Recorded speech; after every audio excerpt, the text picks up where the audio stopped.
have the all-new Range Rover Evoque with me here. We're going to get in and drive it very soon. I've got the 2-litre version with me. But first, let's take a look at the outside and see what's changed on this Range Rover Evoque.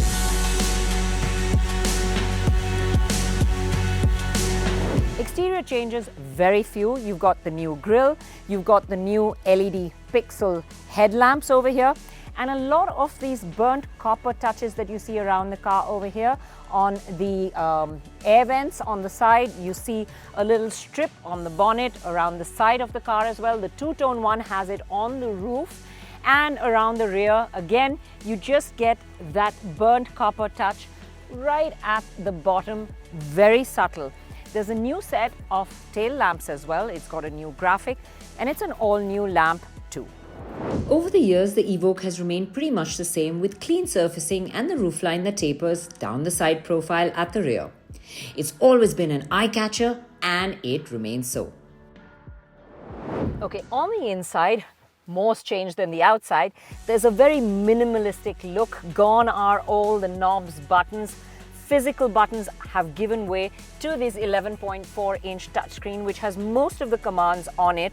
Even the terrain response system is now on the touchscreen. You have it right up, and you can pull and adjust the modes right here from the touchscreen. And because that space in the central console has opened up, you do have a wireless charging pad over here. You have cup holders, and of course the conventional storage bin, which was always there. But as you can see, the inside a lot cleaner now. Otherwise, this interior, still top quality materials, very plush, very comfortable, and of course that expansive panoramic sunroof that makes it feel very open. Feature-wise, you get wireless Apple CarPlay and Android Auto, ventilated seats, the latest generation of Pivi Pro that requires just 2 taps to access most controls, the 3D surround view, and the clear sight ground view that allows you the underbonnet view as well.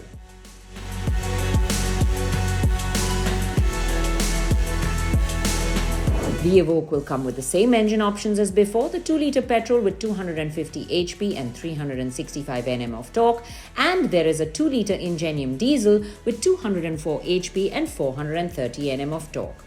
For my drive in the Champagne region of France, I had the petrol variant. So this is the 2-litre engine. There's enough power. There's no rush of torque or hard acceleration. Power builds up in a very nice, leisurely, linear manner. Overtakes come easily. When you put your foot down, the 9-speed shifts down quick enough. It's not an enthusiastic, involved drive, but it's a drive that ferries you from place to place in a relaxed, luxurious, leisurely manner. The engine is assisted by a 48-volt lithium-ion battery, which is recharged by a belt-integrated starter generator. The mild hybrid provides the electrical boost when necessary, making acceleration pretty seamless. The engine is also extremely refined and smooth, and so the entire drive experience is one that does feel premium. Adding in an extra touch of luxury is the ride quality. Driving down the smaller country roads where the surface is not quite as smooth as it was on the highway, I can talk about ride quality a little. It softens out the bumps, potholes. I'm set in comfort at the moment, and honestly, it is a plush, comfy ride.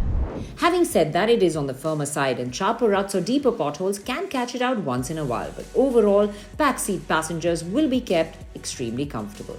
Space at the back remains pretty much the same as before, and the smaller window sections and low seating don't make it the best of back seats. But having said that, passengers up to 6 feet will be sat comfortably at the back. And the panoramic sunroof does open it up and make it feel a little bit more airy. However, this back seat is better for 2 than for 3 for sure. However, behind the wheel, the experience is quite enjoyable. On a more winding section of road now, the Evoque is not really a corner carver, but it does give you enough confidence and goes round the corner smoothly enough.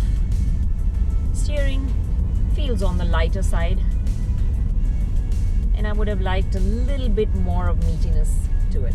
While it's not a corner carver, where the Evoque does extremely well is out on a stretch of highway. Now we've got speed limit of about 130 kilometers an hour, which is what I'm keeping steady over here. And the Evoque feels rock steady at these speeds. I'm actually in comfort mode at the moment, and the steering still feels safe, secure, strong. I've got the drive modes right here on my screen.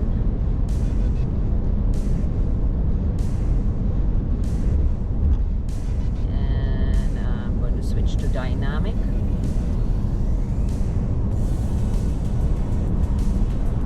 Just to see what that does. Yeah, it firms up the steering.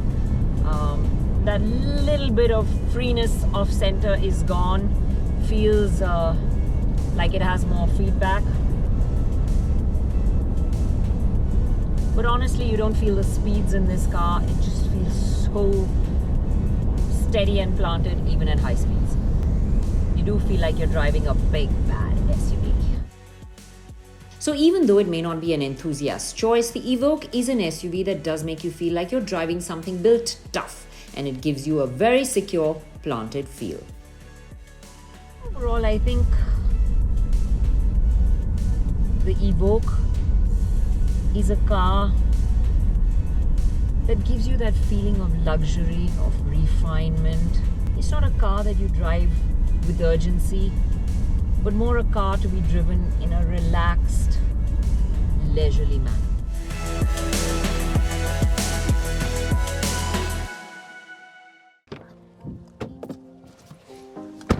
Yesterday was on-road. Today is taking Range Rover to its other home, the Evoque, off-road.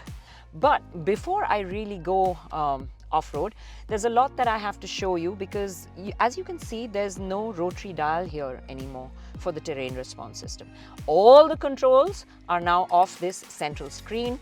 You just have to get on the mode button, get into off-road modes, and then you have literally everything there. You have grass, gravel, snow, mud, ruts, sand.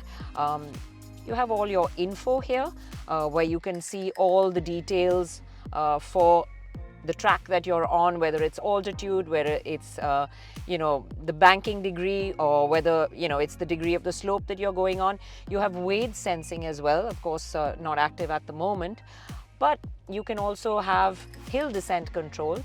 And then you have the all-terrain progress, which is where the car just automatically does everything for you. Say you're going up a steep slope or you're coming down a steep incline. Well, then all you have to do is press that, set your speed off the steering wheel, and you can see all the details of that there, and then just steer and let the car do the rest. So a lot of functions over here that you can go through, and of course there is that camera as well, which allows you to literally see everything that's near the wheels and around the car. So it makes off-roading really, really easy. Well, why are we waiting? Let's get going.